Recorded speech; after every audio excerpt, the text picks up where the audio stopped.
Oh, my God, it works. I wrote this poem yesterday. It was a lot of work. This stuff is getting to be a lot of work. It evolves, you rewrite, you sculpt, you carve, you weed out.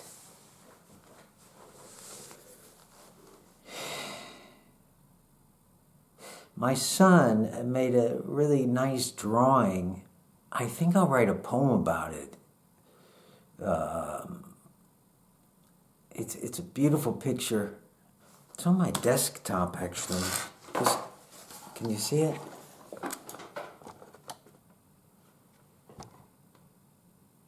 I mean, you can see my screen.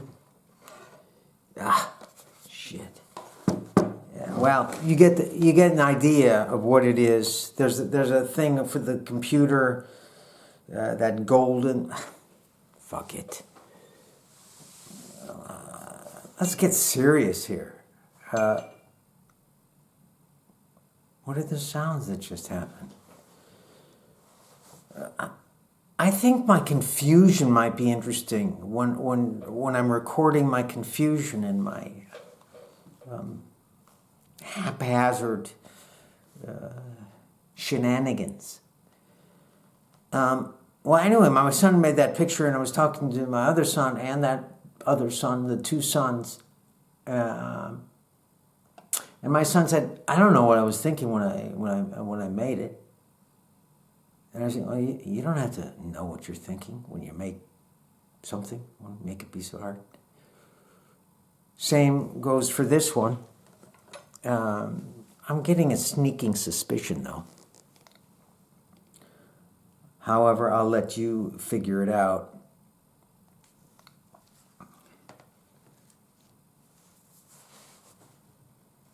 Goddamn Those Rodeo Bitches by Stephen Rappaport. Saturday, 20th of March, 2021.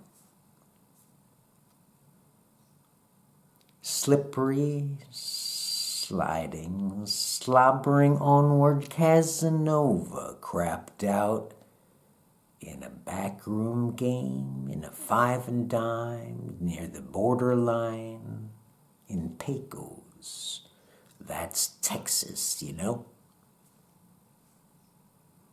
It was a costly game.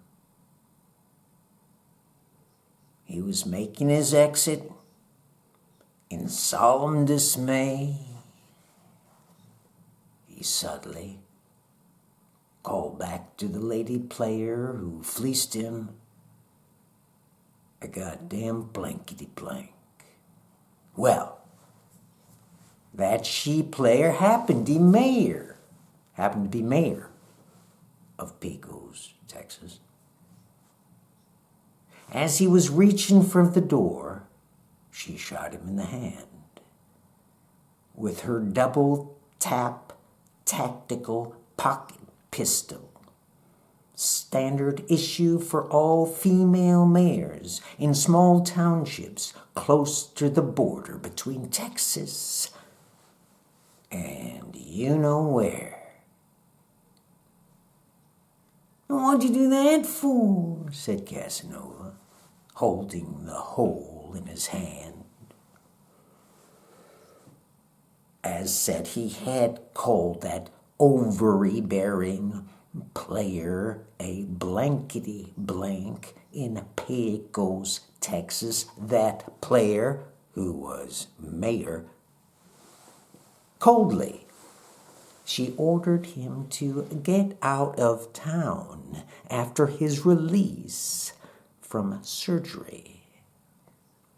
Casanova trotted over to Reeves County Hospital emergency ward and checked in for the night. There, soon after sunrise, the good mayor paid him a little visit.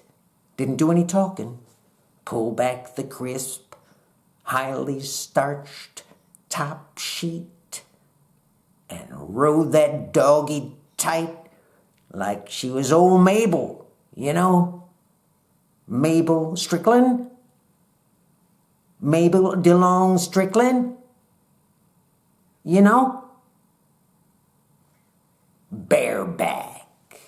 Now, Pecos, Texas, if you don't know already, is home to the very first, like ever, rodeo.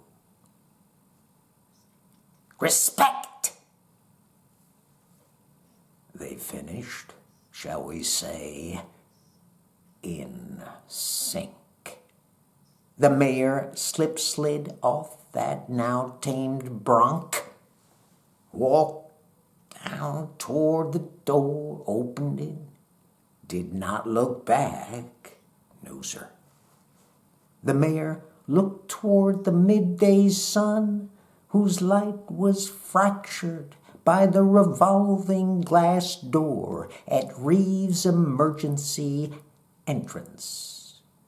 I mean, exit, in this case. Best you remember what's got to happen upon your release from this sterile sanctuary of misery and antibiotic-resistant woe, she said. Then she disappeared. Left the door wide open.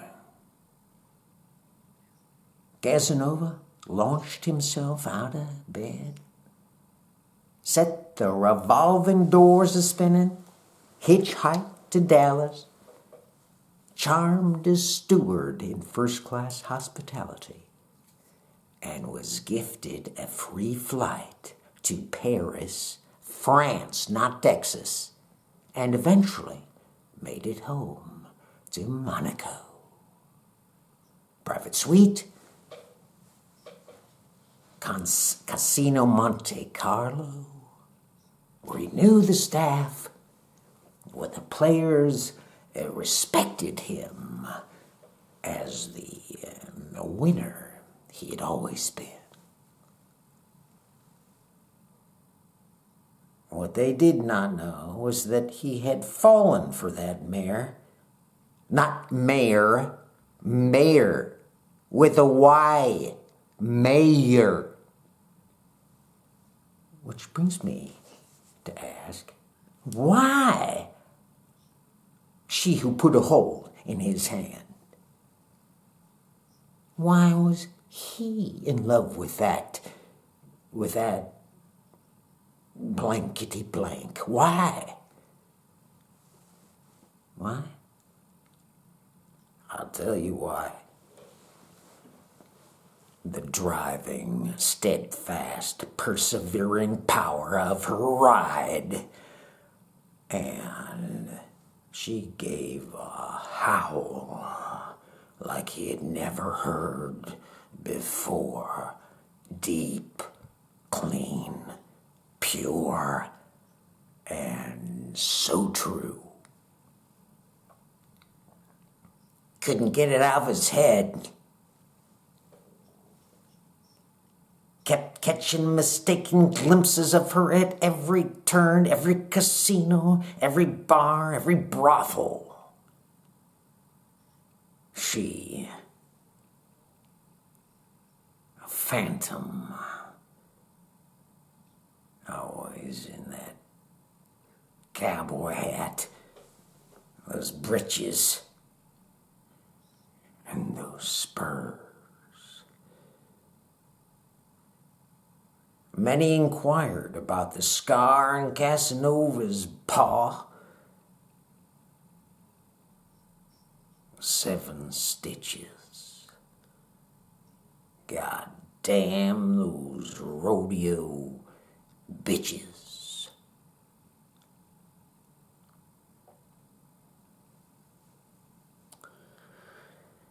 Well,